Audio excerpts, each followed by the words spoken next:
गजाननं भूतगणादिसेवितं कपित्तजम्बूफलसारभक्षितम् उमासुतं शोकविनाशकारणं नमामि विघ्नेश्वरपादपङ्कजम्। सदाशिवसमारम्भां शङ्कराचार्यमध्यमाम् अस्मदाचार्यपर्यन्तां वन्दे गुरुपरम्पराम्। अपारकरुणासिन्धुं ज्ञानदं शान्तरूपिणं श्रीचन्द्रशेखरगुरुं प्रणतोऽस्मि मुदान्वहम्। देवे देहे च देशे च भक्त्यारोग्यसुखप्रदम् बुधपामरसंसेव्यं तं श्रीजयेन्द्रं नमाम्यहम्। नमामः शङ्करान् वाक्यविजयेन्द्रसरस्वतीं श्रीगुरुं शिष्टमार्गानुनेतारं सन्मतिप्रदं श्रीसत्यचन्द्रशेखरेन्द्रसरस्वतीस्वामिने नमः। सर्वमङ्गलमाङ्गल्ये शिवे सर्वार्थसाधिके शरण्ये त्र्यंबके देवी నారాయణి నమోస్తుతే। ప్రియమైనటువంటి గురుబంధువులందరికీ కూడా హృదయపూర్వక ధన్యవాదాలు। శ్రీ కాంచి కామకోటి పీఠాధిపతులు జగద్గురు శ్రీ చంద్రశేఖరేంద్ర సరస్వతి మహాస్వాముల వారి ఉపన్యాసములు 1937లో పరమాచార్య స్వాముల వారు 18 రోజులు సంస్కృత పాఠశాలలో నిర్వర్తించినటువంటి ఉపన్యాస మాలికను దాన్ని అనువదించిన వారు శ్రీ వేలూరి రంగధామనాయుడు గారు। దాన్ని యథాతథంగా సద్గురు కృప వల్ల మీ అందరికి కూడా వినిపించడానికి ప్రయత్నిస్తున్నాను। వీటి నివర్తి నాగభూషణ శర్మ, వ్యాఖ్యాత। Phone number 7483229249। జ్ఞానాంబిక శివుడు, విష్ణు, ఎంబిక, విఘ్నేశ్వరుడు ఎన్నో స్వాములను గురించి పురాణములను ఆగమములు చెప్పుచుండుటే కానీ వేదము ఎదుకముగా చెప్పలేదని ఇంగ్లీష్ చదివిన పద్ధతిలో పరిశోధన చేయవారు చెప్పుచున్నారు। ఇంగ్లీష్ చదివిన పద్ధతిలో శివుడు, విష్ణు మొదలగు దేవతలను పురాణముల్లో గొప్పగా చేసి విడిచిరని వారు చెప్పుచున్నారు। ఇట్లు వారు చెప్పుటే సరి లేక తప్పు అని చెప్పువారు లేరు, కాన వారి యొక్క అభిప్రాయము తీర్మానమగుచున్నవి కనుక ఈ పక్షమునకు ఆక్షేపణ లేదని వారు తలంచుకొనుచున్నారు। ఈ అభిప్రాయము తప్పు అయినడల దానిపై చేయు తీర్మానమును తప్పైపోవును। వారు చెప్పునది తప్పు అని తలంచి వారు మౌనంగా వింటున్నారు। వేదము యొక్క జ్ఞాన భాగము ఉపనిషత్తులు। ఆ ఉపనిషత్తులలో ఆత్మనియు బ్రహ్మనియు చెప్పబడి ఉన్నదే గాని శివుడనియు విష్ణువనియు చెప్పలేదు। కర్మకాండమందు చెప్పబడి ఉన్నను ఇంద్రుడు, వర్ణుడు మొదలగు దేవతల వలె వారును చెప్పబడి ఉన్నారే గాని వారు పరమాత్మని చెప్పబడుటలేదనుచున్నారు। దేవతల సమూహమందు శివ విష్ణువులను ఉన్నారని ఒప్పుకొన అవునేని వారిని పరమాత్మనిగా ఎన్న తగదనుచున్నారు। బ్రహ్మ సమాజము, ఆర్య సమాజము ఎన్నవి ఇట్లు తలుచుకొని శివుని విష్ణువును విసర్జించిరి। ఆ సమాజములు నేర్పడి సుమారు 100 సంవత్సరములు గడిచినవి। ముఖ్యమైన ఉపనిషత్తులలో జగమును సృష్టించిన వస్తువు గురించి చెప్పునప్పుడు ఆత్మేనియు బ్రహ్మేనియు మాత్రమే చెప్పబడి ఉన్నది। ఉపనిషత్తులు 108 అని చెప్పబడును। వాటిలో ఒక్కొక్క దేవుని ఒక్కొక్క ఉపనిషత్తు ప్రత్యేకంగా ఉన్నది। అయితే వాటిని ప్రస్తుత కక్షిదారులు ఒప్పుకొనరు। మన ఆచార్యులను 10 ఉపనిషత్తులకే భాష్యము చేసి ఉన్నారు। ద్వైత మత మధ్వాచార్యులను అద్వైత మత మన ఆచార్యులను 10 ఉపనిషత్తులకు భాష్యము చేసి ఉన్నారు।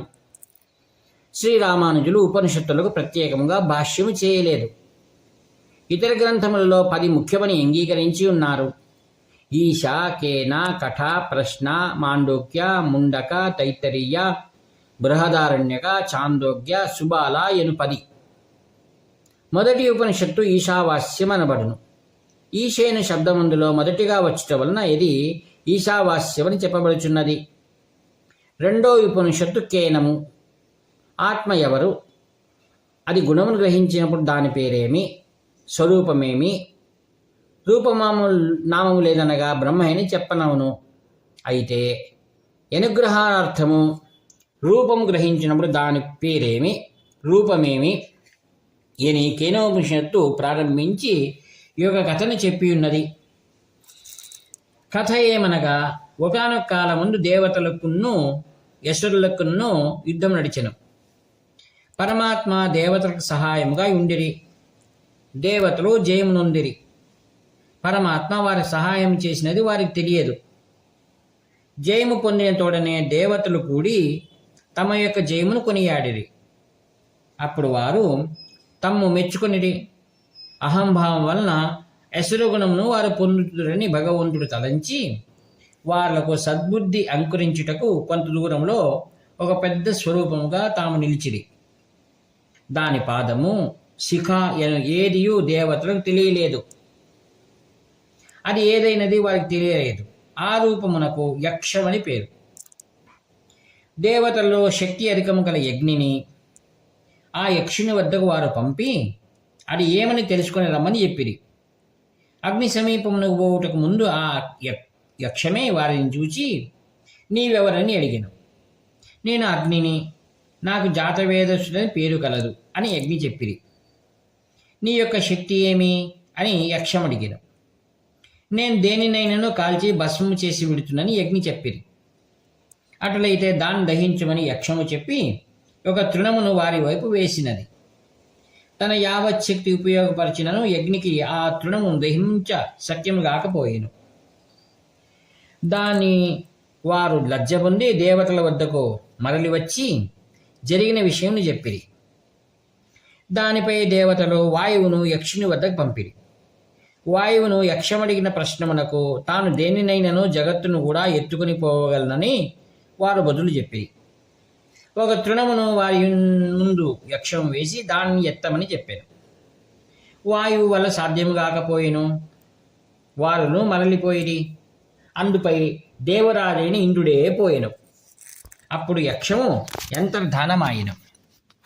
ఇంద్రుడు దాన్ని గానక కలవరపడి ఉండగా ఉమా హైమవతి వాని యుద్ధ దివ్యమంగళ స్వరూపమై బాసిల్లెను. జగన్మాతను దర్శనము చేసిన తోడనే యహంభావం నిర్మూలమై ఇంద్రుడు నమస్కారము చేసి అచ్చట ఒక రూపము నిలిచి ఉండి అది ఏమని అడిగాను. మీరు చూచినది ఏ పరమాత్మ అని తెలియజెప్ప అంబిక సర్వజ్ఞుడైన ఈశ్వరునితో ఎంబిక కలిసి ఉన్నదని ఆచార్యులు ఇచ్చట వ్యాఖ్యానం చేసి ఉన్నారు. కేనోపనిషత్తునికి కథ చెప్పబడి ఉండుటలో హైమవతి అనే పదం ఉపయోగింపబడినందున హిమాచల తనయ ఎంబిక ఎను పురాణ గాథను ఈ ఉపనిషత్తు యాదరించినదని తెలియచున్నది. పురాణములు వేదార్థము తెలుపుచున్నవి. ప్రస్తుత కథను తెలుపుటకు ఒక పురాణం ఉన్నది. నేను కాళహస్తికి పోయి ఉన్నప్పుడు గిరి ప్రదక్షిణమును చేసుకుని వచ్చుచుండగా అర్ధమార్గమందు ఒక కొండనెక్కి అచ్చట యొక్క వనమందుండి యొక్క శివలింగమును దర్శించవలని చెప్పిరి. ఆ లింగము సహస్రలింగము. అందులో నుండి 1108 లింగములలో ఒకటి తెల్లగా ఉన్నది. దాని పేరు యక్షేశ్వరులు. ఇంద్రలింగమని ఒక లింగమును ఉన్నది. ఆ పురాణములో యక్షమున్న స్థలము, దేవతలు సమూహముగా కూడిన స్థలము మొదలైనవి అన్నీ చెప్పబడి ఉన్నవి. దేవతలు చూచిన స్వరూపమే పరమేశ్వరుడిని ఎంబికే వారికి జ్ఞానోపదేశము చేసినది కనుక కాళహస్తి యందున్న అంబికకు జ్ఞానాంబిక అని పేరు ఏర్పడినది. శివుడని, విష్ణువని, ఎంబికేని వేదము యొక్క జ్ఞానకాండలో చెప్పబడి ఉండలేదనియు, పురాణములు సాధారణ దేవతలను గొప్పగా చేసి విడిచిననియు చెప్పుచున్నవారు కేనోపనిషత్తులో చెప్పబడినది గమనించి యథార్థమును తెలుసుకొనవలెను. ఒక విద్వాంసుడు చెప్పి ఉండనని ఒకదాన్ని నమ్మకూడదు. గురుముఖమా అధ్యయనం చేసి పఠించిన పెద్దలు పలువురు చెప్పునదే సరిని తీసుకోవలెను. సీమలో సర్ ఆలివర్ లార్జీ అని గొప్ప విజ్ఞాన పండితుడు గతించిపోయిన పిమ్మట కూడా జీవమున్నదని చెప్పుచున్నారు. దాన్ని ఇతర విజ్ఞాన పండితులు ఒప్పుకొనలేదు. ఆ విధముగానే మనమున్ను ఒక విద్వాంసు ఒక దాన్ని చెప్పుచున్నారని దాన్ని తీసుకొనకూడదు, దీర్ఘంగా అవలోకించవలను. పరబ్రహ్మం ఒక సమయమందు లక్ష్మీ సమేతుడును, ఒక సమయమందు అంబికా సమేతుడును, ఒక సమయమందు సరస్వతి సమేతులని చెప్పబడి ఉన్నది.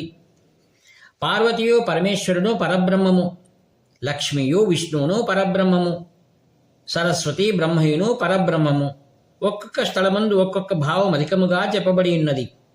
తక్కినది లేదని పెట్టుకొనకూడదు. ఒక దృష్టాంతము చెప్పుచున్నాను. నీలకంఠ దీక్షితులని మధురలో తిరుమల నాయని వద్ద మంత్రిగా ఉండిరి. వారి కాలములోనే తిరుమల నాయని మంటపము కట్టబడినది. ఆరణికి సమీపమందున్న నడయాఫాలము వారి సొంత గ్రామం. తంజావూరు జిల్లాలో చదివి విద్వాంసుడై మధురలో ఉద్యోగములో నుండిరి. వారొక శ్లోకమందు ఒక కావ్యముకి అలంకారము చూడగా సరస్వతి యొక్క బొక్కసం రిక్తమై ఉండవలనని తోచుచున్నది. అయితే సరస్వతి యొక్క బొక్కసము చూడగా కొండలు కొండలుగా నుండు రాసులలో కావ్యం యొక్క రసం ఒక చిన్న మూటైని తెలియచున్నది అని చెప్పి ఉన్నారు. కావున ఒక సందర్భంలో ఒక భావం అధికంగా చెప్పి ఉన్నందున యావల వేరు లేదని తలంచుకొనకూడదు.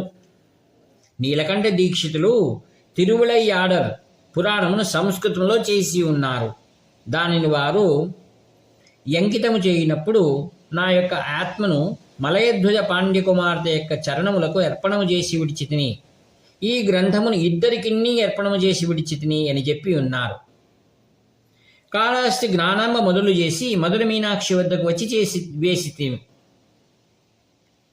పశ్యేయమే కస్య కవేహే కృతికించేత్ సారస్వతం కోశమవైమిరిక్తం అంతః ప్రవిశ్యాయ మవేక్షితేశ్చేత్ గోణే ప్రవిష్ట కవికోటిదేశా. మలయధ్వజ పాండకన్యక చరణద్వంద్వ నివేశితాత్మనా శివయోః కవినేదమర్పితం శివలీలార్ణవ కావ్యమద్భుతం. మన దేశమందు పుస్తకములు అర్పణము చేయుట కూడా స్వామికే జయజూచు వచ్చి తోట వేయుట స్వామికే. అనేకులు కూర్చుని గ్రాము వృథా మాటలు ఆడుకుంటకు వేయబడినది కాదు. ఈ కాలపు ఉద్యానవనములో నుండి వృక్షముల ఎందు పరిమళముల పుష్పములు లేవు, ఫలములను లేవు, స్వామికిని లేవు, మన పొట్టకును లేవు. మనదే సంగీతమును ఈశ్వరార్పణమే. పద్యములెల్లను ఈశ్వరుని పైననే. శిల్పశాస్త్రజ్ఞానము దేవళములు కట్టుటకే ఉపయోగించబడి ఉన్నది. ఇటువంటి జ్ఞానమునకెల్లా నివాస స్థలమైన జ్ఞానాంబిక ఉపనిషత్తులలో దివ్య మంగళ స్వరూపిణిగా ప్రకాశించున్నది. ఆమెను ధ్యానం చేసి అనుగ్రహం పొందెదముగాక అని స్వాముల వారు చెప్పి విరమించిరి. ఇట్లు వ్యాఖ్యాత నివర్తి నాగభూషణ శర్మ. 7483229249. హరహర శంకర జై జయ శంకర. హరహర శంకర జై జయ శంకర. హరహర శంకర జై జయ శంకర.